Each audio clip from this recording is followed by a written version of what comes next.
ibibazo bitanu ariko igiye kureba ibibazo bitatu muri byo bigarutse ku mutekano muke mu burasirazuba bwa Repubulika Demokarasi ya Kongo. Ndi kumwe na mugenzi wanjye Akayezu Jean de Dieu nawe n'umukozi wa RBA wagikurikiye. Kubera icyo utekereza ko ikibazo cya Kongo kibanzweho cyane mu bibazo by'abanyamakuru muri iki cyiciro cya mbere? Murakoze cyane. Nawe yabivuzeho aravuga ati hari hashize igihe kinini naracecetse naranze kubivugaho, ariko biri ngombwa ko iki kibazo ngisobanura nkerekana koko ese ni ikibazo gifite imizi hehe, ni ikibazo cyatangiye ryari, cyatangiriye hehe, ese kubera icyari ikibazo kitareba uburasirazuba bwa Kongo gusa ahubwo kireba Kongo nk'igihugu, kikareba akarere ndetse kikareba umugabane wa Afurika n'isi yose muri rusange. Nkeka ko ariyo mpamvu yakibanzeho, yamaze umwanya munini umukuru w'igihugu asobanura iki kibazo agisubiza mu buryo bugiye mu mizi. Yanavuze ko atari ikibazo cy'u Rwanda. Aho ngaho wabifashe ute? Ni ukuvuga ngo we yavuze ati ni ibintu twasobanuye, nabisobanuye mu kindi kiganiro nk'iki ngiki mvuga ngo ese kubera iki, by'umwihariko avuga kuri kuba bavuga ngo u Rwanda cyangwa se ingabo z'u Rwanda ziri muri Kongo, avuga ati kubera iki ahubwo u Rwanda rwajya muri Kongo. Ati si ubwa mbere mbivuze, ikibazo cya Kongo ni icy'abanyekongo, ni icya Kongo nk'igihugu, ntabwo ari cy'u Rwanda, ntabwo u Rwanda ariko rukwiye kwikorera uwo mutwaro cyangwa se kwikorezwa ibibazo by'igihugu cya Kongo. Umukuru w'igihugu anabajijwe niba afite icyizere ko ubuyobozi bushya muri Leta Zunze Ubumwe za Amerika, cyane cyane Perezida Donald Trump agiye ku butegetsi, niba hari impinduka zizaba. Avuze yuko afite icyizere ko hari bizahinduka cyane cyane mu buryo iki gihugu cyitwara muri iki kibazo. Ndi kumwe na mugenzi wanjye wundi kandi Adams Kwizera. Adams Kwizera nawe n'umunyamakuru wa RBA. Adams, Perezida Kagame abajijwe n'ikijyanye n'impinduka muri guverinoma, wenda mu masegonda nka 30 ufashemo iki? Icyo agaragaje ku mpinduka muri guverinoma nuko yagaragaje ko haracyari na kare, yuko cyane ko wari ukimwajije nta mpinduka zirabaho, nta mpinduka ziraba. Yaramwajije ku bamaze kugenda no ku bamaze kugaruka, agaragaje ko nta mpinduka ziraba, ahubwo icyo twakwitega nuko imikorere yabo y'aba bayobozi bashya bashyizweho, yaba ari abashyizweho tariki 18 z'ukwezi 19 z'ukwezi kwa munani barahiye, ndetse n'abagiye basimbuzwa muri iyo myanya bakwiye kumva inshingano mbere na mbere, hanyuma igikurikiraho bikajya mu kazi bagakorera igihugu mu nyungu z'igihugu. Urakoze Adams. Tugarutse nyine ku kibazo cya mbere gikomeye cyane ibanzweho kijyanye n'umutekano muke mu burasirazuba bwa Kongo, umukuru w'igihugu yanasobanuye ko koko ni ikibazo gifite umuzi muremure mu mateka, ni ikibazo kigomba gukemurwa na Kongo ubwayo, ariko yanagaragaje n'ikibazo cya FDLR, uburyo yaba Kongo yaba mahanga atita kuri iki kibazo, kandi avuga ko kugira ngo ibiganiro bya Rwanda bikomeze n'ubundi bigomba gushingira aho ngaho, agomba gukemura icyo kibazo cya FDLR, ariko nanone gushaka ibisubizo bya politiki bikemurwa n'abanyekongo ubwabo, n'abafashe intwaro bakarwana baharanira uburenganzira bwabo. Ese kuki bazifashe? Ese byagenze gute kugira ngo bave muri Uganda aho bari barahungiye? Ese byagenze gute ku Rwanda abo rwari rwarakire nk'impunzi, u Rwanda rwabambuye intwaro ndetse n'izo ntwaro zigasubizwa Kongo? Byagenze gute kugira ngo bongere kurwana? Ibyo ni ibibazo rero Kongo idashobora kwirengagiza ngo ihore iyo by'uburari cyangwa se ngo ibyegeke ku bandi. Ni nabyo umukuru w'igihugu yatinzeho cyane ahangaha. Yanakomeje kubijyanye n'amavugurura mu muryango wa Afurika yunze ubumwe, avuga yuko amavugurwa ni kimwe, ariko ikijyanye n'imyitwarire y'abantu, imiterere y'abantu, uburyo abantu bashyira mu bikorwa ibyo bumvikanyeho, nacyo kiba ari ikintu gikwiye kwitabwaho cyane. Ndetse yageze n'abavuga ati mu gihe nari nyoboye amavugurura hari igihe nashatse kubwira abagenzi banjye ko bakishakira undi, ubwo byaterwaga nuko nyine mu byumvikanwagaho abantu atari byo bakoraga. Rero iki ni ikiganiro gikomeye cyane, ikiganiro n'abanyamakuru kibaye nyine cya mbere muri iyi manda ya 2024-2029, cya mbere kibaye muri uyu mwaka. Bigaragara yuko nk'ikibazo cya mbere ku kibazo cy'umurasirazuba bwa Kongo cyafashe umwanya rwose uhagije. Navuga ko mu bibazo bitanu bibanje byibura bitatu byagiye bigaruka kuri icyo kibazo, n'ikindi kijyanye n'uburyo amahanga cyane cyane dufatiye nko kuri Leta Zunze Ubumwe za Amerika uburyo ashobora kuzitwara muri ikibazo. Perezida Kagame agaragaza yuko afite icyizere yuko uburyo bukoreshwa, uburyo bwakoreshwaga buzahinduka, ariko anashimangira yuko n'ubundi u Rwanda n'Abanyarwanda nibagomba kwigenera uko bagomba kubaho n'uburyo bagomba gukemura ibibazo byabo. Yanagiye anagaragaza yuko muri iyo myaka yose ikibazo cya Kongo kihamaze kuva ku gihe cy'ubukoroni, wenda abantu bakitwaza ko hari abanyekongo bavuga ikinyarwanda bakaba bahora, ariko bari abantu ni abanyekongo, n'icyo gihugu cya Kongo kirabyemera, cyemera ko ari abanyekongo, ariko byagera ku gushaka icyo gisubizo ukumva ubwo buyobozi ntibushaka kuganira na bari abantu, bukabita ibyihebe, ntibashake kuganira nabo. Anakomoza cyane ku cyatumye inama yagombaga kubera i Rwanda y'abakuru b'ibihugu kugira ngo hasinywe harebe uburyo iki kibazo cyakemuka. Abaminisitire baraganiriye kugeza igihe batumvikanye, birinda bigeza saa 9 za mu gitondo batumvikanye ku cyakurikiraho. Avuga ko rero ari ikibazo cy'abanyekongo kitagomba kubazwa u Rwanda, ariko avuga ko niba bashaka ko ibyo biganiro bikomeza hagomba gushakwa nyine igisubizo hashingiwe ku muti w'ikibazo, ikibazo kiri mu burasirazuba bwa Kongo. Ikibazo na bagenzi banjye bavuze bati ntabwo ari icy'u Rwanda, ari icya Kongo gusa cyangwa icy'akarere gusa, cyamaze kuba ikibazo cyo ku rwego mpuzamahanga. Ndetse iyo unarebye uburyo iki kibazo gifatwa, uburyo Kongo yakomeje kugifata, ikegeka ku Rwanda, ivuga iti ingabo z'u Rwanda ziri muri Kongo, ariko Perezida Kagame yatanze n'ingero avuga ati ibitero byabaye muri 2019 bya FDLR, ese nuko u Rwanda rwari muri Kongo, ibisasu byatewe mu Rwanda, ese nuko u Rwanda rwari muri Kongo. Ibyo rero ni ibibazo umukuru w'igihugu yagiye asobanura yuko ari ibibazo bikomeye binaza mu muti w'ikibazo, ku buryo n'abagomba kubikemura bagomba kubirebaho batagize ibyo birengagiza. Tugarutse hano imbere mu gihugu ku kijyanye n'imiyoborere y'u Rwanda, umunyamakuru amubaza impinduka zibaye mu mezi 4 gusa imanda itangiye, abaminisitiri bagera kuri 5 bakaba bavuyeho. Navuga ko ari minisiteri nyinshi zahinduriwe abayobozi, uhereye nka minisiteri y'imari n'igenamigambi habaye izo mpinduka, muri minisiteri y'ubuhinzi n'ubworozi izo mpinduka zarabaye, muri minisiteri y'uburezi, minisiteri ya siporo iherutse no kubona abayobozi n'izindi nzego z'ubuyobozi. Umukuru w'igihugu asobanura ko ibyo biba bigamije ntabwo ari ukureba umuntu ku giti cye, ahubwo ni ukureba inyungu rusange z'abanyarwanda. Tunibuka yuko intero ya Perezida Kagame ndetse na guverinoma yose muri imanda y'imyaka 5 ari umuturage ku isonga. Aravuga ati rero niyo nagushyiraho none, ejo nkabona yuko udakora ibyo ukwiye kubukora, ngiye ngukura hatari we ntekereje ubwawe, ahubwo ntekereje abanyarwanda n'ibyo tugomba kubagezaho. Abajijwe ati guhitamo abayobozi ntihaba harimo wenda kwibeshya, aravuga ati bishobora kubaho, inzego nazo zibigiramo uruhare zishobora kwibeshya, ariko nanone ntabwo waheranwa n'icyo ngicyo. Igihe ibintu bigaragariye nibwo bigomba guhita bikosorwa. Rero iki ni ikiganiro nanone uretse kuba kibaye umunsi kizakomeza no kuba isoko y'amakuru ku bantu benshi. Nk'ubu ngubu benshi baragikurikira bifashishije imbuga nkoranyambaga, hari n'abatanga ibitekerezo, hari abazi ibibazo byabo. Mu kanya nanone igice cya kabiri kiraza kuba gikomeza, abanyamakuru babaza ibibazo bitandukanye nabyo bireba ubuzima bw'igihugu n'ubuzima rusange, kuko u Rwanda ntabwo ari ikirwa.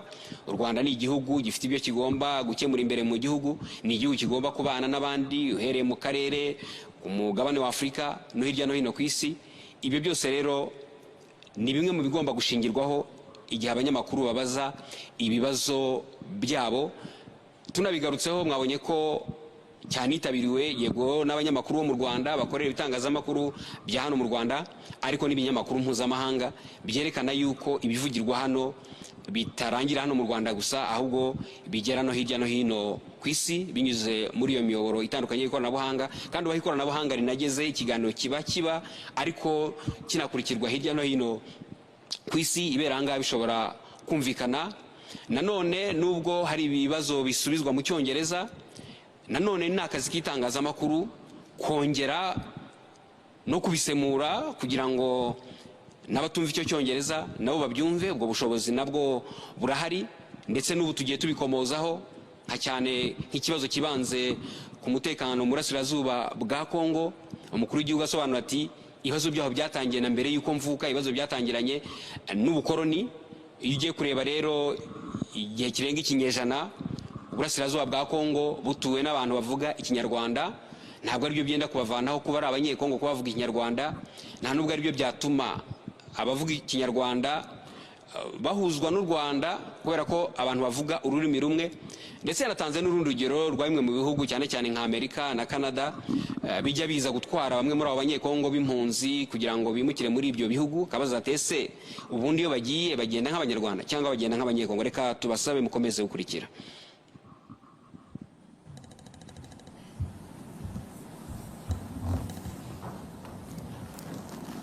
All right. Good afternoon again, Your Excellency. We'll take a few more questions from the room. We could start from that side and then come to Scovia, Lionel, then Scovia.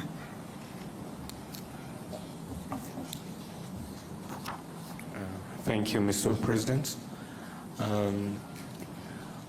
We are undergoing profound changes globally in the political sphere. On the one hand, we see populist movements in the very countries that used to lecture Africa about good governance and democracy.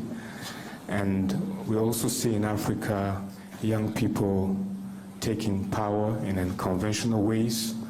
What does it say about the future of governance, and what will the global political landscape look like in the years to come? Thank you.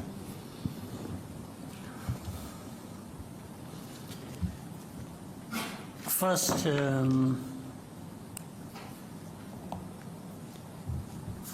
if people follow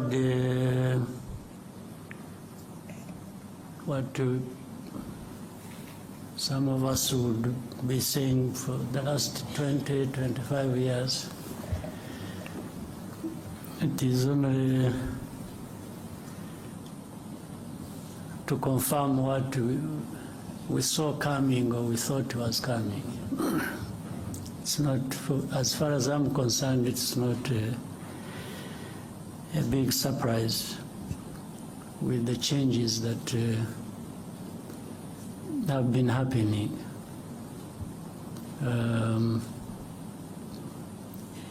Doesn't matter whichever background or political walks of life. Things happen to an extent that the people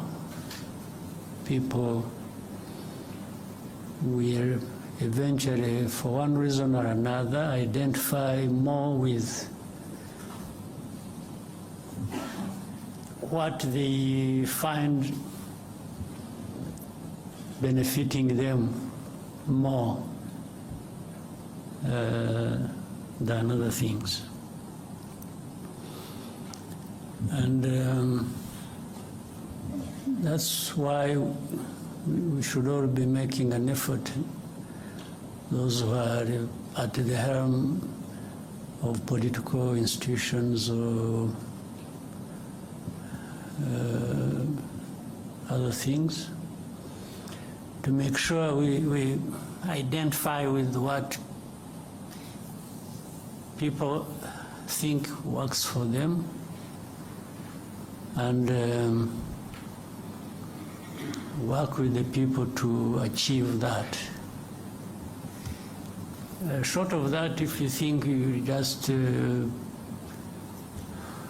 impose things the way you want, and in your own way you think is what should happen, it doesn't take very long before you are surprised that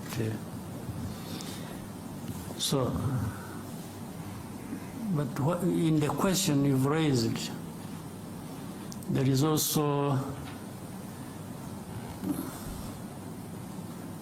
some of those things that people have questioned over time. The lectures given to, say, Africa originates from the assumption, of course, given the divide there is, people call it north, south.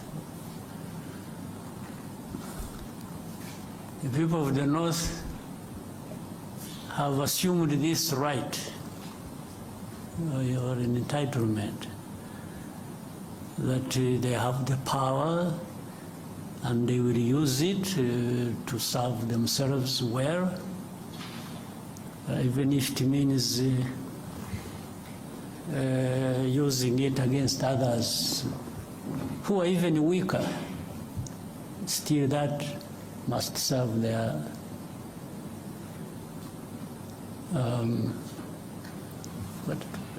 but a couple of things are interesting. while you are assuming that you have every right to take it to others and feed it to them, whether they want it or not. At the same time, at home, meaning the home of those people who think like that, there are internal processes, internal contradictions, because the people there also are saying, what are our leaders, our governments doing for us?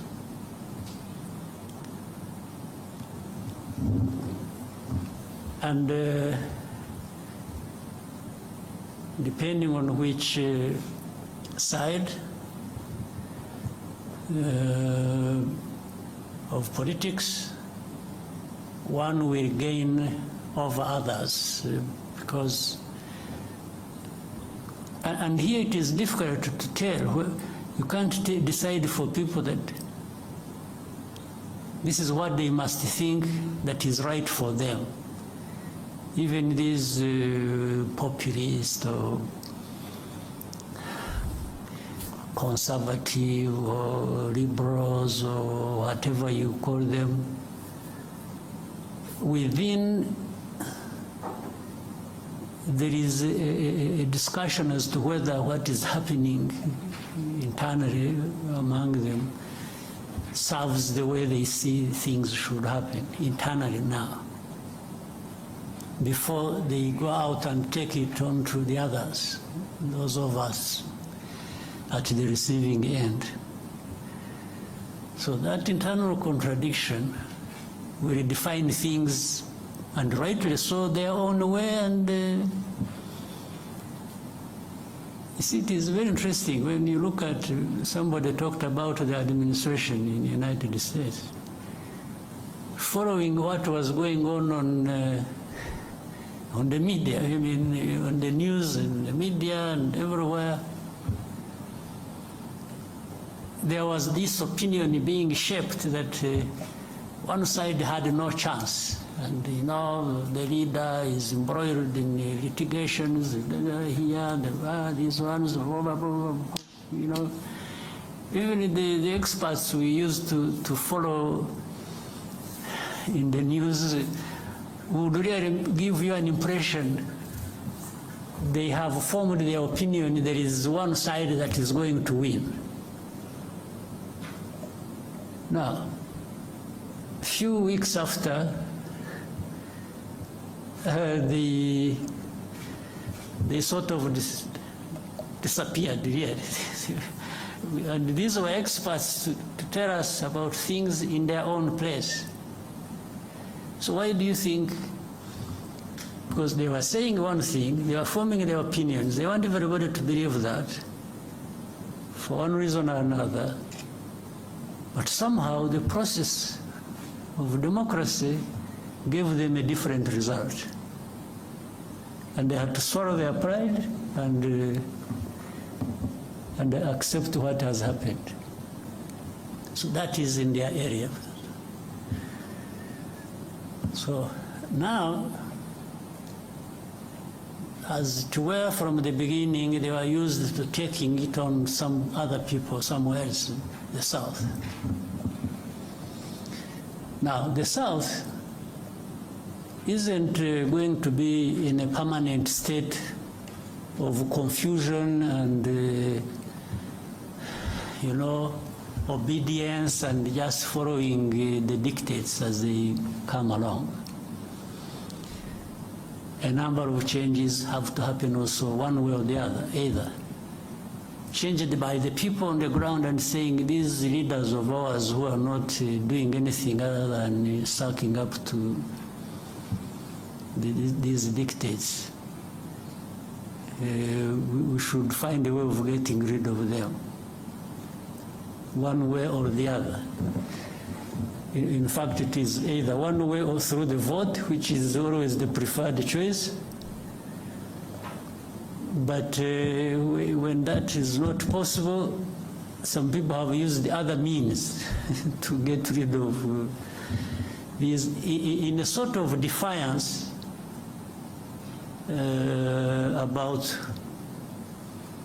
how they feel they are treated by these leaders, or by extension, those who dictate their leaders, who dictate to their leaders what to do in their own countries. So one way, it will always give somehow, change will happen. So what we see on the political, economic, geopolitical landscape is a result of that. There is soul searching at different levels by different people, and it doesn't matter the weak, the strong, and there will always be a way to give in terms of the outcomes. So in Africa, Africa is no exception. You see, I have argued even openly and even to the point of probably being misunderstood. When we've been talking about, people have been talking about coup d'etats happening in different parts of our continent. Let me start with that. Coup d'etats are bound to happen in a place where so much is happening, and then the people either get fed up one way or the other and express themselves again one way or the other. As I said, they express themselves through the vote, or these ones who carry out coup d'etats are from this society. So they are part and parcel of the citizenry of these countries. So they are part of this dissatisfaction, resentment, anger, and injustice. Some young person. And then we say, oh, the establishment, unconstitutional means, Yes, means. But that has happened because the constitutional means did not deliver to the people to the extent that they, if you are saying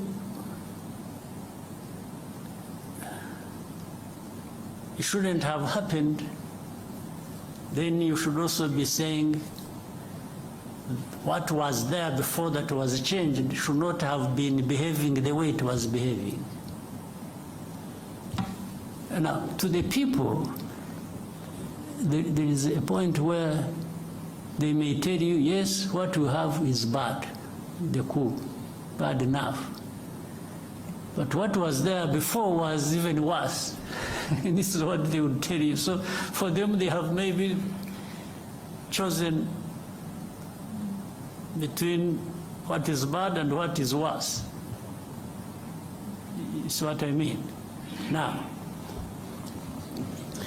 the remaining problem, which must also be addressed, it's not enough to change what you think is bad. It's also important that when such a change has happened, you must really do better than what you have removed. So these ones who carry out coups, they have a task to make sure that they justify why they removed or they did what was unconstitutional to bring change. That change must be real, must give the people what is better than what they were getting under. Then that would be justified in a sense by that. So that is what is unfolding that we see every day. There is that struggle that goes on. So I hope certainly those who take over, while they may be condemned, in some cases rightly so, everything can be put right by new developments happening that are going to serve people much, much better than what they had before. So, and that's what is happening on our continent. But for the dictates, for lectures, and so on and so forth, it's up to people to make a choice.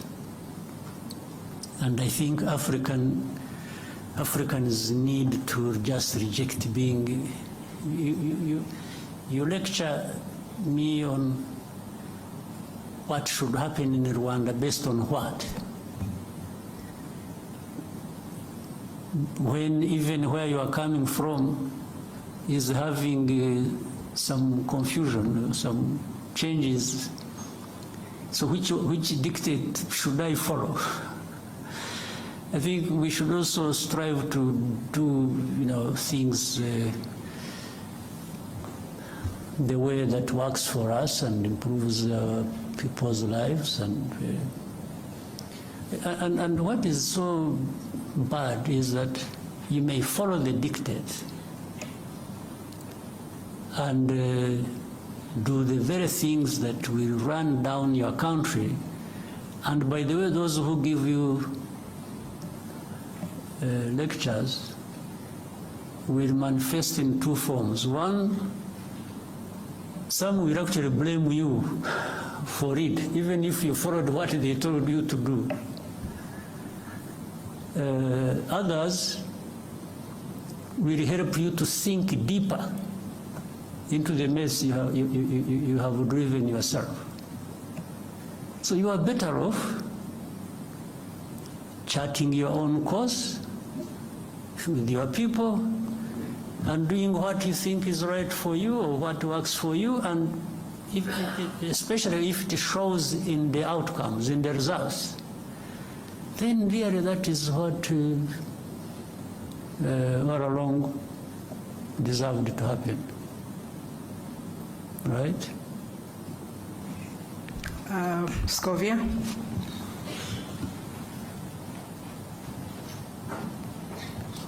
Murakoze nyakubahwa Perezida wa Repubulika, nitwa Scovia Mutesi, nkorera mama urwa Gasabo TV.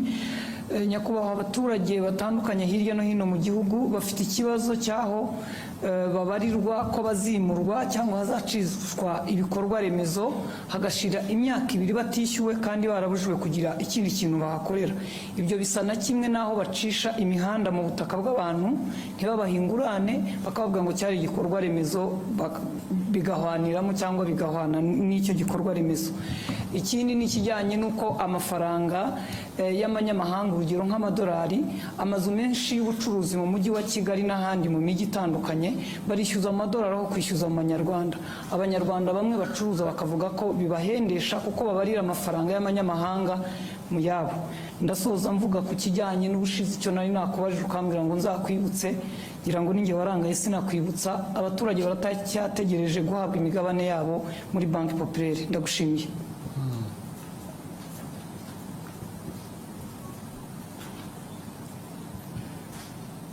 So urumva ko namwe mwibagirwa rero buryo ntabwo ari twe gusa.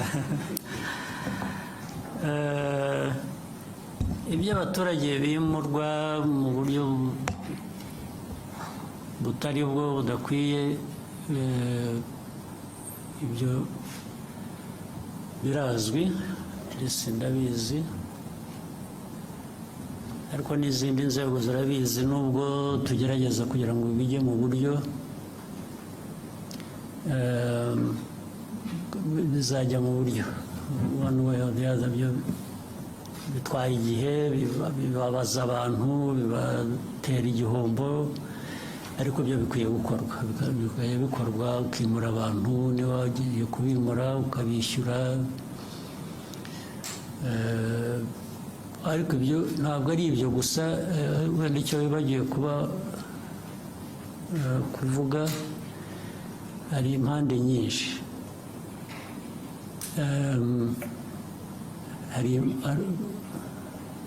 Nubwo uburyo buhari ko bikwiye kuba bikorwa, uburyo rwose burahari burazwi, hari n'ubundi bwakoreshwa ukoresheje ukuri gusa wenda bitari byanditse.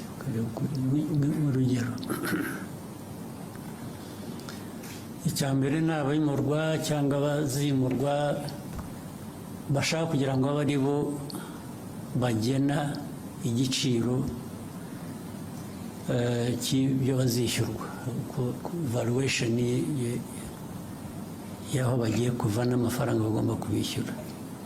Ubundi hari uburyo bikorwa bitagendeye kuri leta cyangwa bitagendeye ku muturage, bigendeye kuri gushingira ku impamvu zizwi. Icyo ubwo urumva ntabwo giturutse ku nzego za leta, giturutse ku bimurwa. Icya kabiri, hari ahantu abantu bamenya mbere y'uko hari ahantu ubundi hadakwiye kuba haturwa, cyangwa aho batuye abantu bazimurwa kubera igikorwa cy'inyungu rusange rw'igihugu, noneho babimenya biri mu nzira y'ibikorwa bakajya kuhatura cyangwa bakajya kuhagura kugira ngo bazishyurwe. Hari abasanzwe rero bahatuye ubu badafite n'icyaha, ntibahimutse, ntibagiye mu buryo butari bwo, nta nubwo bagiye mu buryo bwo kuba aribo bagena igiciro cyo bari bwishyurwe. Ibyo nabo bakabigwamo bitewe n'imikorere mibi y'inzego zitandukanye. Ibyo birahari, inzego ziratandukanye nyinshi. Ariko icyo mvuga ni uko ibyo byose bigomba gushyirwa ku murongo. Ibyo ni ukugenda tubishyiramo imbaraga kugira ngo bishyirwe ku murongo. Abantu bazimurwa niba batuye aho badakwiye kuba batuye. Hariya hari nk'abantu byo kwimura abantu mu bishanga byagiye biba bigateza n'urusaku. Hari abantu bagiye baturamo batanabihawe n'uburenganzira, ariko hari abandi batuyemo babihewe uburenganzira n'inzego zimwe na zimwe ziba zifite uruhare zibishinzwe. Ndetse wajya kumwimura rayitireso akakwereka icyangombwa yahawe n'uwo muturage, ndetse wajya gukurikirana rimwe na rimwe muri izo nzego z'abo bayobozi ugasanga uko yabitanze mu buryo butari nabwo, ariko kubera ko afite inshingano bigatera ikibazo. Baramuhaye amafaranga gusa akahatanga kandi atari ngombwa. Ngira ngo murabizi ko hari n'abayobozi b'inzego z'ibanze bagiye birukanwa, bahanwa, bagira bate kubera ibintu nk'ibyo ngibyo byakorwaga gutyo. Birahari rero, birahari, ariko bigomba gushyirwa mu buryo abishyurwa badafite ikibazo bagomba kwishyurwa. Ntabwo babashyira mu gutegereza igihe bibatera ikindi kibazo. Abakoze ibintu bitari byo nabwo bigomba gushakirwa umuti, nabwo bigashyirwa ku murongo.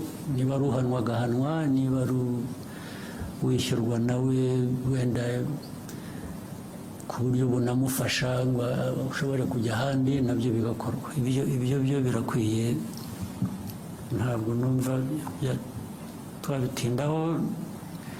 Ni ukureba gusa uko abantu babyihutisha kugira ngo bireke guhora ari ntabwo ari aba bantu baba bikoreye umuzigo gusa, na leta ikwiye kuba iyobora mu bintu bizima, nayo ikwiye kuba yivanaho uwo muzigo yikoreza. Icya kabiri cy'abantu yishyura cyangwa bishyurwa mu mafaranga yo hanze, ubundi bikwiye kuba bishyirwa mu buryo bw'igihugu cyacu bw'amafaranga y'amanyarwanda dukoresha.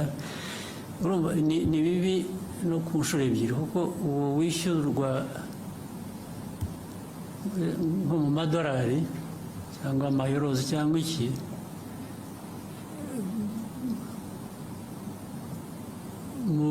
mu matagisi ntabwo yishyura mu madolari, yishyura mu manyarwanda. Ntabwo ari byo. Ntabwo uwo muntu ushyiraho ko agomba kwishyurwa nka renti cyangwa iki mu madolari, nawe aba akwiriye noneho kwishyura mu madolari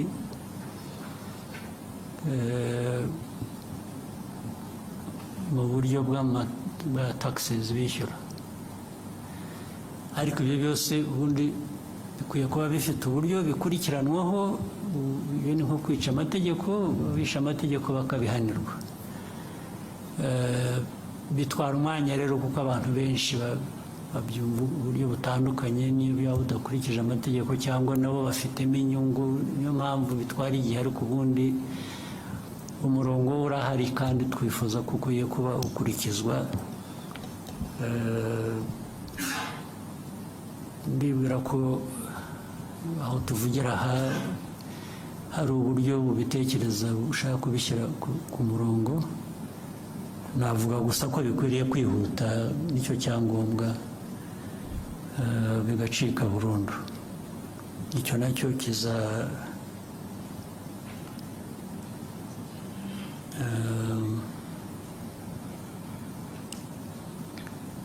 ndumva bizatungana. Icya gatatu bavuze ngo ni iki?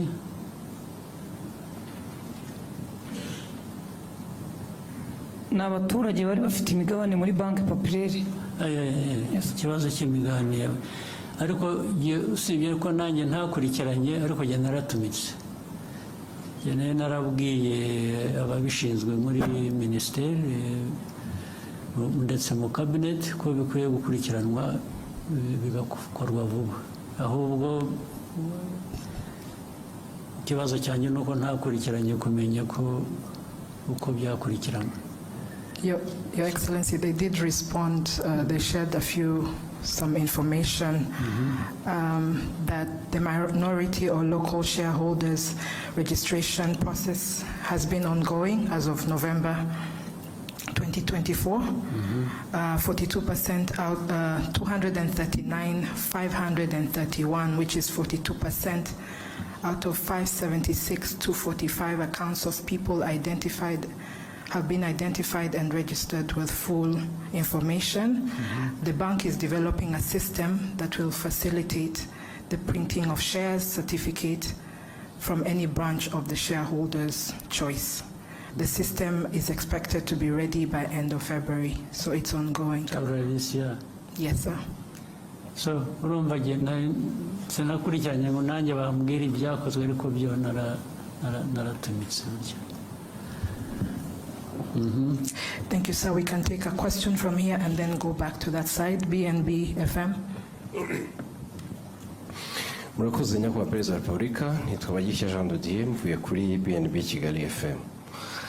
Nyakubahwa Perezida wa Repubulika, mu masaha 48 ashize, raporo ya World Economic Forum irebana n'icyerekezo cy'isoko ry'umurimo ku isi iragaragaza ko mu myaka 20 iri imbere 67% by'imirimo ishingiye ku biro izavaho, ahubwo ko buri myaka 5 imirimo ishingiye ku mpano ari igiye kuzamuka. U Rwanda muri imyaka 5 ishize, nyakubahwa Perezida wa Repubulika, mushyize ingufu cyane mu kubaka uruganda rwa siporo ndetse n'uruganda rw'ubuhanzi, creative industry, haba mu kubaka inzego uhereye ku rwego rwa guverinoma, haba mu kubaka ibikorwa remezo bijyanye n'igihe, ndetse nyakubahwa Perezida wa Repubulika muherutse kubitangamo icyerekezo ubwo abayobozi bashya barahiraga muri minisiteri ya siporo. Nyamara ariko nyakubahwa perezida wa repubulika, hari abafatanyabikorwa za guverinoma ziba zifite mu rwego rwo kuzamura izo mpano kugira ngo zigere aho zigera ku isoko ry'umurimo bibe igisubizo. Abantu bitwa ingaga n'amashyirahamwe, haba muri creative industry cyangwa se muri siporo. Icya mbere barataka ubukene, icya kabiri hakabamo n'ikibazo mukunze kugaruka iteka nyakubahwa perezida wa repubulika gishingiye ku migirire n'imikorere, mindset, indangagaciro, values. Ibi rero byajya hamwe ugasanga leta irimo irakora byinshi, iranatanga byinshi kugira ngo igere kuri izo ntego zaho impano zizamuka, ariko kubera abo ba partners ugasanga imirimo ntabwo yihuta uko byakagombye. Mu gihe habaye icyerekezo nyakubahwa perezida wa repubulika, haraza gukorwa iki, haraza gufatwa izihe ngamba kugira ngo impano z'abana b'abanyarwanda ziri hirya no hino ntizize gutikirira muri iyo mikorere n'iyo migirire isa n'itajyanye n'igihe. Murakoze nyakubahwa perezida wa repubulika. Mu buryo bworoshye ni ugukurikirana ab'imikorere itajyanye n'igihe, bagahabwa uburyo bajyana n'igihe, cyangwa se igihe kikabasiga bakagira uruhande umuntu akashakisha bashobora kujyana n'igihe. Ndumva nta bundi buryo bwo kubikosora, kuko wanabivuze ibyinshi bitanga uburyo, bitanga icyerekezo birahari. Icya kabiri ni ababishyira mu bikorwa bafitemo imbaraga nkeya cyangwa se izindi mpamvu zibabuza kuzuza inshingano uko bikwiye. Aho niho abantu bakwibanda bagakosora ku buryo bihindura. Ubwo bishobora kuzagira ingaruka kuri abo ngabo badakora ibikwiye, bitajyanye n'igihe, bitewe n'impamvu izo arizo zose zibitera, abantu bakazisuzuma. Hakabaho gushakisha ubundi buryo noneho bwatanga amikoro n'ubwo buryo bukenewe. Icyangombwa iyo ikintu cyamenyekanye, ikibazo cyamenyekanye, kiba gisigaye no gushyira imbaraga mu kugira ngo gikemuke hakoreshejwe uburyo ubwo ari bwo bwose, nicyo kizakurikira. Thank you, sir. CNBC.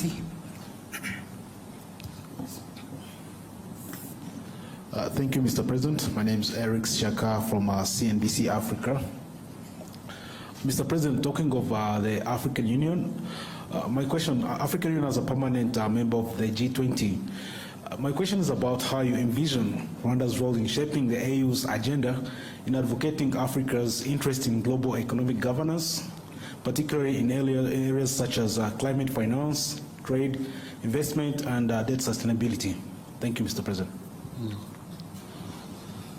I think that is already happening. There has been an effort to raise the stake of the continent, to have a voice, to participate in the G20 matters or other global institutions. Africa deserves to be well represented. There's no question about it. It's not a given that it will happen just because it is right and it must. So you have to struggle for that. And really Africa needs to assert itself and make its rightful demands. And so Rwanda participates on all these. As Maria pointed out, Rwanda at one time, 2018, chaired the African Union. From that time onwards. Rwanda was leading a reform process that AU needed. So the most important thing is to participate and participate with other African countries, people, and keep the voice loud enough to do what we need to do. So Rwanda is not, there is no country that is an island, is isolated from other countries or partner states in different organizations. So we do our best. We do our best for ourselves as a country. We do our best in contributing to what is good for the continent. Always the emphasis is cooperation, it's working together, it's, every country, every person on this continent has something to contribute. We just make sure that the contribution is made, and we make use of that by being organized, by finding ways we can be effective. So Rwanda is going to be present, has been, and will continue. Thank you, Your Excellency. I think we may end here. I'm sure we will have there are no other opportunities. One or two. One or two? Yeah. Okay, Noreen.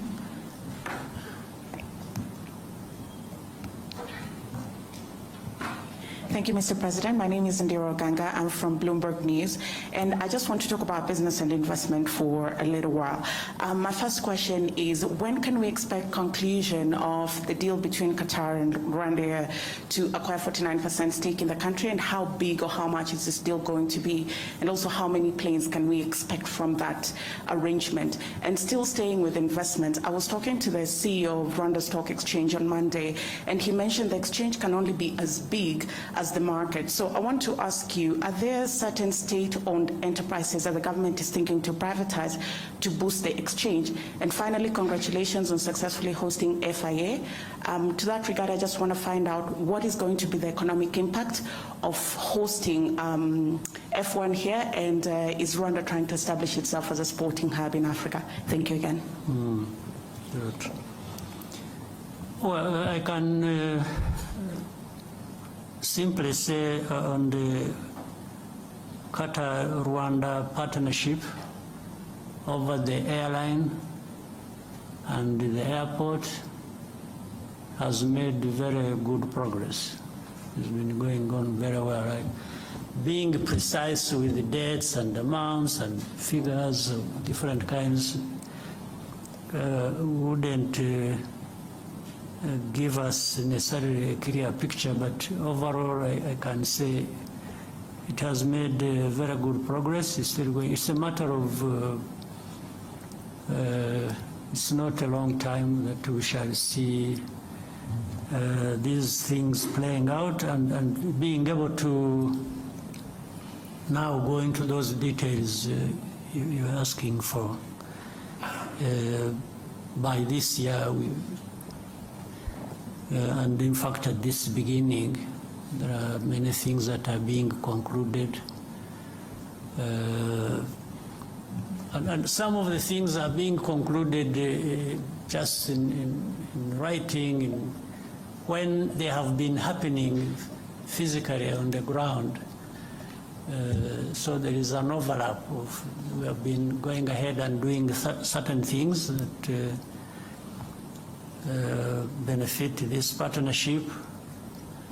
As we have more discussions, as to put things in writing and therefore making them specifically public to people. So really the practical things happening have been going ahead of just signatures and so on. This is what I can say. On the second question, for sure there are a number of, in fact there has been a process. It is now, the whole of last year, there was a process of, and slightly before, there was a process of first examining and listing all the government entities that could be privatized. and get them off the government balance sheet, and this will translate very well into what we need to see happen on our exchange. So this is underway, this is going on. There is a team of people that have been following that up and working to, you know, the Agachiro fund that is there.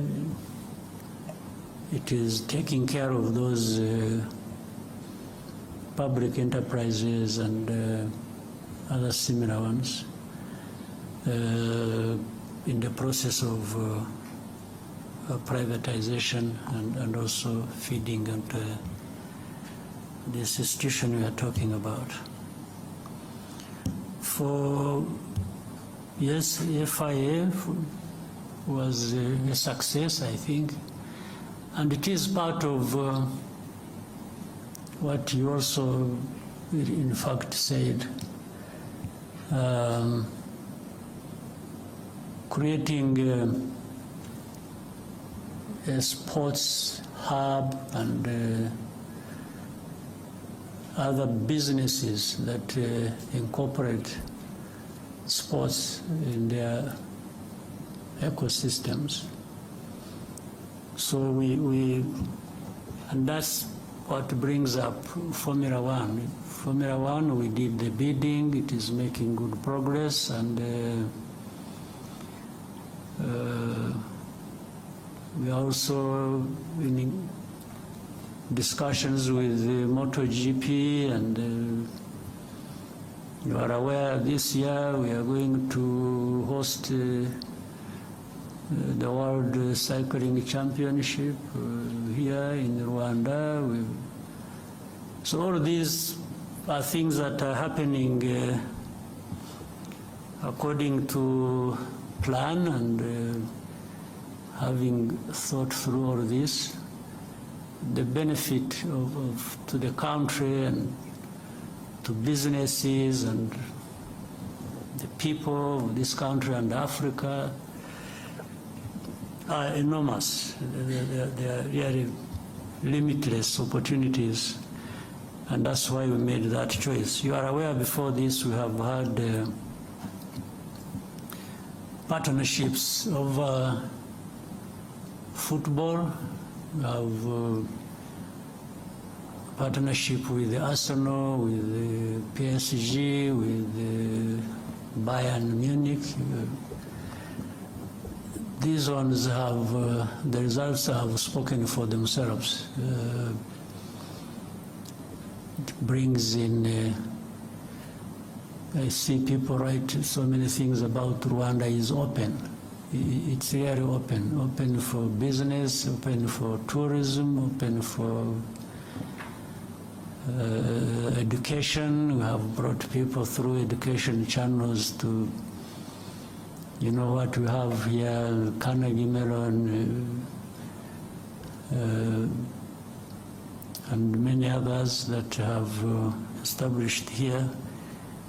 All these are, so far, generally, I don't know any of these endeavors we have undertaken that have led to government regretting that we did this and that. In fact, it is just all benefits. And again, with time, the benefits become more tangible. You show it in numbers more clearly than it is now. Thank you, Your Excellency. I think we have exhausted all questions. Maybe one more. One, the gentleman in the suit. You sure there's only one in the suit? Murakoze nyakubahwa Perezida wa Repubulika, nitwa Ibarushimuwe Bihoyiki Keve Christian, umunyamakuru wa televiziyo ya BTN. Ukwezi kwa karindwi umwaka ushize habayeho gahunda yo gufunga insengero zitarujuje ibisabwa, izo bitakundaga zirasenywa ariko hari izindi zasabwe kugira ibyo zuzuza. Hashize amezi 6 bavuga yuko hari ibyo basabwe kuzuza, bagize bati mutubwirire umubyeyi yongera dutumeho za ntumwa zize zurebe ibyo twasabwe kuzuza ko twabikoze, twongere tube twafungurirwa. Ikindi, hari abasore n'abakobwa hano hanze hano tujya tuganira no ku mbuga nkoranyambaga, bavuga yuko gushaka cyangwa se kubaka ingo bigorana kubera ubushobozi n'ibindi babona bishobora kubatera ubwoba. Ndagira ngo muze kugira ubutumwa mu bagenera by'umwihariko ku buryo umuntu ashobora gutinda gushaka avuga ati ndi gushaka ubushobozi, ingaruka bishobora kubyagira n'ibihe. Murakoze nyakubahwa Perezida wa Repubulika. Muri ubwo gushaka ariko harimo n'ubushobozi, nabyo ni nko gushaka ubushobozi. Iyo ushaka bavuga ko hari igihe ubushobozi bugorana. Umusore ati sinakuzana utazicirwa n'inzara n'iwanjye, umukobwa ati nanjye singiye kuza kwicirwa inzara n'iw'abandi. Ariko se ko abantu bose koko barashonje kugeza aho ngaho, ko ari abahungu ari abakobwa. Reka tubanze icya mbere cy'insengero. Cy'insengero cyavuzweho byinshi, cyagize gite, ariko niba abantu namwe ubwanyu mwajyaga ndani mu mizi y'ikibazo mukagisesengura, kwanza ntabwo numva impamvu insengero zigeraho zigomba kuba ikibazo. Kandi ubanza biba mu Banyafurika gusa, sinzi ko hari ahandi insengero zaba ikibazo. Ubanza ari naho bwa bushobozi butakariraga, bwa bundi bavugaga n'abadashakana, abantu bigiriye mu bintu biraho by'icyuka, nawe bashoramo ngira ngo bifuza kubarangaza gusa ngo Abanyafurika murindagire mujye mu bintu nk'ibyo ngibyo. Ariko reka ibyo mbe mberekeye aho ngaho bitaza kuvamo ibindi byinshi. Njye ku kibazo ubwacyo, hari insengero usibye ko ayo mateka yabyo ntashaka kuyatindaho ariko adasobanutse. Ubundi ikintu icyo ari cyo cyose bijyanye nk'izo nsengero cyangwa ibindi bigira uburyo, bikwiye kugira uburyo bikurikiza kugira ngo bijyeho. Iyo bibayeho bibaho bite, bikora bite, ibyo ubundi abantu bashaka ibintu bitunganye mu bantu mu gihugu bakwiye kuba bibaza ibyo ngibyo.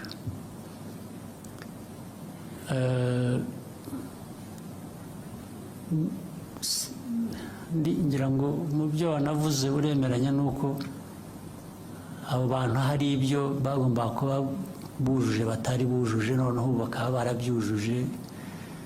Ubu ikibazo gisigaye ni ikindi, ni ukujya kureba niba noneho byuzuye.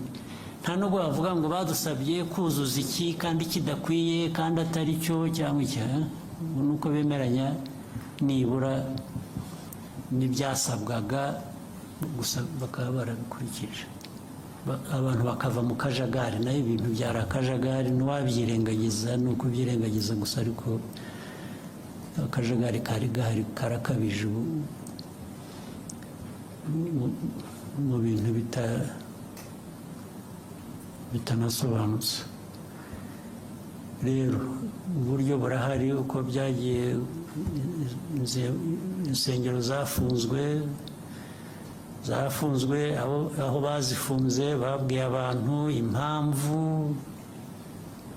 hari zitarafunzwe. Abo bantu nabo izo mpamvu bamwe wenda abandi ntibazemeye, ariko abandi hari benshi bazemeye. Uravuga ko hari abazujuje, ibyo ni byiza. Ubu gisigaye abazifunze bakwiriye gusubira inyuma bakareba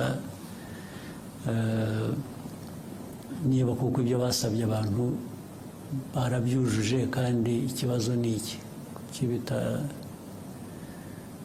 ntabwo numva ari ikibazo kiremereye kidafite umuti ahubwo abantu no gushyira